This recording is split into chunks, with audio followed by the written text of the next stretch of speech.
როცა დიდ ფსონს დებ რამეზე, შენ გასხმის უფლება აღარ გაქვს. იმიტომ რომ თუ გაასხი, ეს იქნება სრული დესტრუქცია, რომლის იქითაც ვეღარაფერს ხედავ. და ეს ყველაფერს ეხება საერთოდ ურთიერთობას, ვინმეს დევნას, ბიზნესს, მიზნებს, ყველაფერს. და რატომ არის ეს პრობლემური? იმიტომ რომ თუ გაასხავს, დასრულებული ხარ. და ამის გამო დაწყებასაც არ ჩქარობ. ამის გამო ვერც დაიწყებ. იმიტომ რომ თუ კატასტროფაა, მოდი ბოლოსკენ იყოს. მოდი მაქსიმალურად გავჭიმოთ, არც კი დავიწყოთ. და თუ იწყებ, შემდეგ პატიმარი ხდები, სულ შფოთავ, სულ ნერვიულობ, სულ ტემპი გაქვს ჯერ ერთი ძალიან არანორმალური, სულ აი დრო ვიწვევი, შფოთვა. და აი ამ ტემპის და სიჩქარის შეგრძნებამ, რამდენჯერ გაგანეიტრალა, რამდენჯერ გათქმევინა რაღაცაზე უარი. არა ამას არ ვიზამ, უკვე დაგვიანებულია, უკვე სხვებმა დიდი ხანია დაიწყეს, არა ეს დრო არ მეყოფა ამისთვის, არა გვიანია ისა, ეს დროის და ტემპის შფოთვაც იმაზე, რომ უიმე დრო მეწურება უნდა დავიწყო, ეს უნდა დავიწყო, ახლა ეს თუ არ მოხდა მორჩა გავნადგურდები, აი ეს ყველაფერი არის ზუსტად რაც უნდა დაკარგო. თუ კი გინდა რომ იყო თავისუფალი, აი ეს ნაბიჯები უნდა გაიარო. და ფილმის ბოლოსკენ რას ვხედავთ?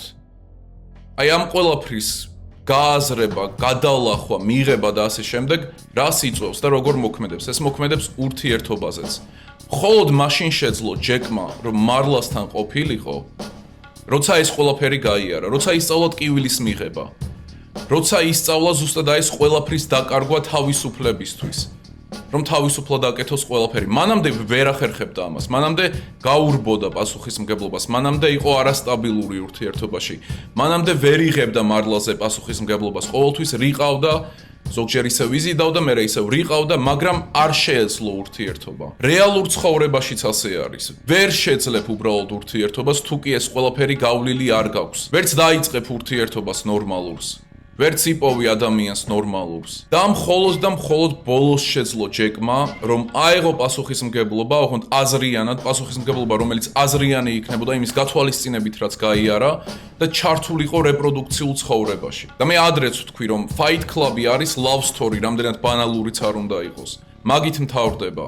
გარიყული ადამიანი, მოკლედ ჯეკი მთლიანად მოწყვეტილი იყო რეპროდუქციულ ცხოვრებას, რაც ერთ-ერთი მიზეზიც არის, რის გამოც გარეკა.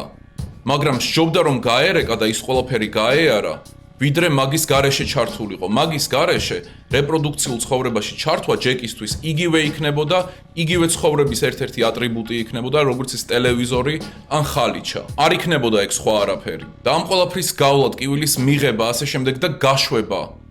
აი ეგ არის რაც უნდა გააკეთო, უნდა შეგეძლოს გაშვება. რაც უფრო ეჭიდები რამეს, მით უფრო მალე დაკარგავ მაგას.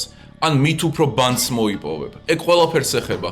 ფინანსები, ურთიერთობები, რაც უფრო რაღაცას მისდევ, მით უფრო კარგავ და რაც უფრო არ მისდევ და რაც უფრო თავისუფალი ხარ, მით უფრო იღებ მაგას.